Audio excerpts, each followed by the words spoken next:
All right, have and have not fans. So this is probably my third top 5 video in a row. I haven't done these in a while. And in this video, we are talking about my personal top 5 crushes on the haves and the have-nots. I'm talking about the lovely ladies that keep me coming back every Tuesday, unless they've been killed or written off. So, you know, hey, just guess that's kind of spoilerish, but we're going to start with number 5 here. Wow.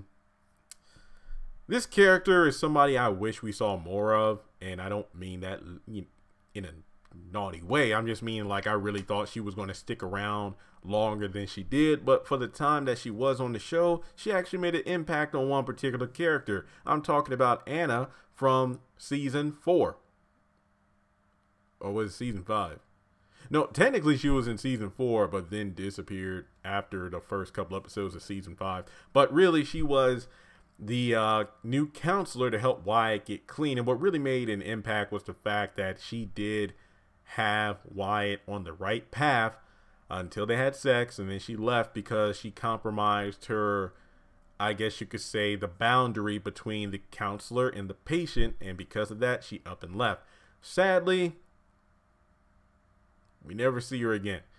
Will she ever come back? She probably just disappeared like Laura, and we probably won't see her again, sadly, but I do miss the character. But I really do love a woman with an accent. I learned that during my first year of college. But yeah, I really wish that Anna would come back, at least for a little bit. I mean, even if she isn't like Wyatt's main love interest, but to actually come back to give him some words of wisdom about, look, you are making great progress, so don't stop. So damn, that'd be pretty messed up if her leaving because they had sex makes her get back on drugs. That would be a sad way to bring her back if both she and Wyatt were in the same facility, but you know what? I don't want to see the detriment of one character just to elevate another. So if she comes back, I hope her and Wyatt are both clean. He goes on to be a firefighter and they have a family together. I would like that. So Anna is my number 5. Then we get to number 4, a new character named Sarah. And I could think of a couple good reasons why she's on this list, but you know, that's really not it in a way. But basically to me, Sarah is intriguing because of the main question of whether or not she got knocked up by Jim. And I'm really only talking about this because of the fact that she had that one condom that Jim didn't want to use.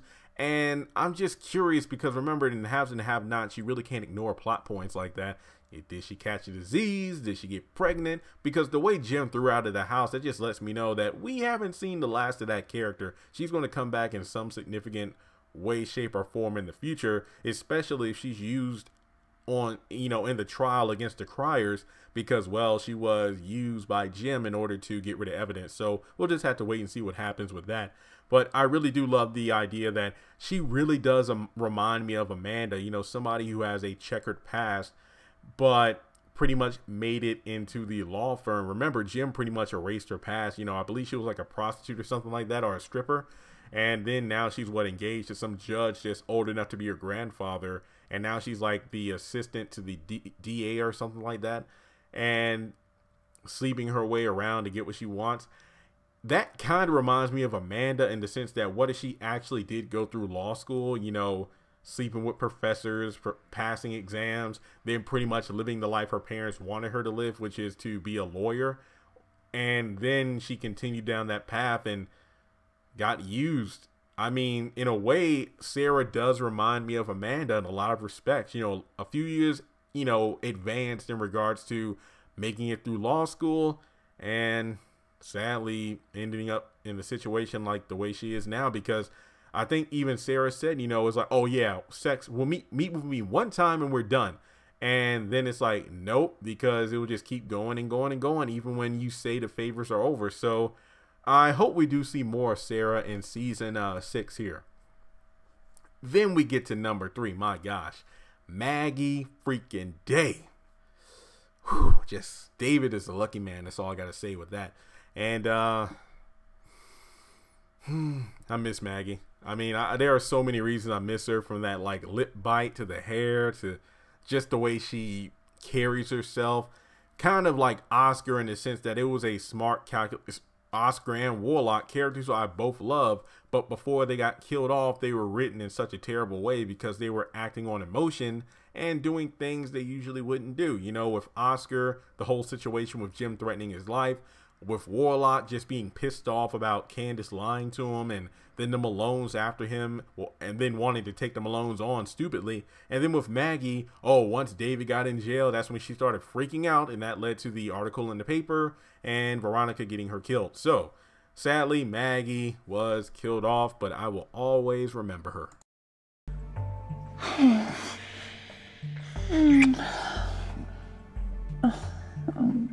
I'm sorry, David. Don't smile when you say it. I'm sorry, I can't help it. Hey. All right, then we get to number 2, Melissa. And really what made Melissa so attractive to me this season wasn't just her, I guess you could say, flirtatious personality and whatnot, and really wanting to have sex with any man that walked through Veronica's door, but I just like how we got a new, fresh Melissa. And this was really, I mean, to me, Melissa did die in that car crash, and then we got the birth of the new Melissa we see today. And what really made that character click with me was just one particular scene when she, you know, I was beginning to doubt myself. So thank you for saying that I'm sexy.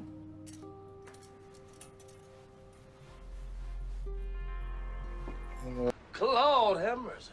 The Lord is my shepherd. He know what I want. Excuse me, brother. Miss Parker! Miss Parker! I mean, what really sold me about the scene was the fact, the mystery regard. I remember when the teaser trailers were dropping for, you know, this eventual scene. I think it was last December when the trailer came out for season 5, and, you know, Melissa and Benny were having sex and whatnot, and it was just like, who was that girl? I remember we only saw a piece of the hair. I'm like, oh my God, is that Quita? And then we discovered it was Veronica. Then we saw somebody on Benny's lap, and I could not figure out who it was. I knew it wasn't Veronica based off skin tone, but then we found out it was Melissa. And then, you know, just feeling sorry for the character when she got to Hannah's house, and really seeing like a mother-daughter relationship between her and Hannah. And then, you know, oh, is she pregnant? Is she not pregnant? And then she jumped off a roof and died. So yeah, Melissa's gone. So, but I mean, I did enjoy the character when she was on the show, even from season 2 onward. It wasn't just this season, but I really did enjoy the character. So that was my number 2, and let's shift gears to number 1. Okay, great. Then you can tell me how you met her. Yeah. Would you like some wine? Sure. Now, my crush on Amanda is not a secret. I've had a crush on her since episode 1. Truth be told, she was the main reason I kept watching the show. That's not to say that I wasn't intrigued by the story of the haves and have-nots, but at the same time, you know, I just saw her energetic personality and a bit naive, but at the same time, somebody I wouldn't mind hanging out with, getting to know. And then I found out Jacqueline was married in real life, and that was kind of a bummer. But then she, you know, of course, is married to the guy that was the voice of Arnold on Hey Arnold, so I couldn't be mad at that. But what really got me upset was how she was killed off. And there's no secret that, aside from my crush, it's the fact that Amanda's character truly had more to be fleshed out, in my opinion. But as soon as she died, it's almost like that craziness kind of seeped into, it's almost like if you're a Marvel fan, it's like the Venom symbiote. It kind of like left Amanda and then crawled on Veronica, and that's how she became the crazy woman she is now. But Amanda just had that sweet personality, but then after being raped, then, well, yeah, we got somebody completely different. I mean, she wasn't that one-off in season 1. If anything, she tried to take her own life and then became more Candace-esque in regards to her attitude. And then in season 2, that's when she slowly descended into psychotic, or psychosis. I think it's the right term. But yeah, Amanda, Jacqueline, just awesome character, very fine. But with that being said, you know, this video was just my personal opinion. Now, keep in mind, that doesn't mean there aren't any other attractive women on the show. But what gets me is that it's not always about looks. Like, you can have a character or an actress who is incredibly good looking, but their character, I'm not talking about the person portraying the character, I'm talking about the character, it's almost like the uglier they get, the worse their character is. Like with Candace, Tinka Sumner is beautiful, but just seeing her digress in terms of being, I mean, I don't know how to put it, just the whole pimp thing and just being blindedly stupid, you know, the whole money situation, that made her less and less attractive to me. And then with Erica, again, another beautiful woman, but her character just being conniving and a liar made her unattractive to me. Veronica and Catherine, very beautiful, but you know, they kill people, so yeah, I'm good on that. And yeah, I guess Amanda is number one because in a way she almost made me realize I kind of have a thing for crazy women. I don't think that's a healthy habit, but I don't think I'm the only guy out there that doesn't like crazy women. So with that being said, you know, let me know your thoughts in the comment section below. Who are your top 5 crushes? Now, I mean, they could be a mixed bag because I remember, you know, this channel is women and men. So if your top 5 includes men and women, go ahead. If your top 5 is women, list them. If it's top 5 men, list them. Just, you know, list them in order, top 5, 1 to 5, 5 to 1, and tell me, you know, if there's any particular reason, you know, you like so and so. I mean, like for example, Oscar, I envy, you know, the hair game, the suit game and everything. He looking fresh. I mean, that's like goals right there to look good for the ladies. You know how he's suave and debonair. Then with Warlock, you know, it's like, man, I wish I had more of that gangster persona, or give all that vibe where it's like, you know what, I take control of a room when I get in there. So the word crushes is very I guess you could say flexible, because it doesn't always have to be about romantic feelings towards someone. It's more like, hey, you know what, dang, that character crushed it on the show with their personality. I wish I had some of that, you know, in my persona. Yeah, so let's just have fun in the comments. You can do what I did and just list your favorite or top 5 crushes from the show, or you can just mix it up. Hey, do you, but let me know your thoughts and let's just have some fun in the comment section below. Congratulations on making it to the end of this video. If you like what you saw, be sure to hit that thumbs up button, as well as leaving your thoughts in the comment section below so we can keep the conversation going. On the left hand side of the screen, you should see a picture of Jeffrey Harrington. You can click on him in order to subscribe, but also hit the bell notification icon. That way you don't miss out on any new content. Also, you should see some videos appearing on the screen as well that I'm pretty sure you'll enjoy if you enjoyed the one you just saw. But also, be sure to follow me on social media such as Facebook, Instagram, and Twitter. Links to all my social media will be in the description below. And in order to help this channel hit 100,000 subscribers, I'm going to need your help. So make sure to share this video as well as the channel around with all of your friends on your own social media.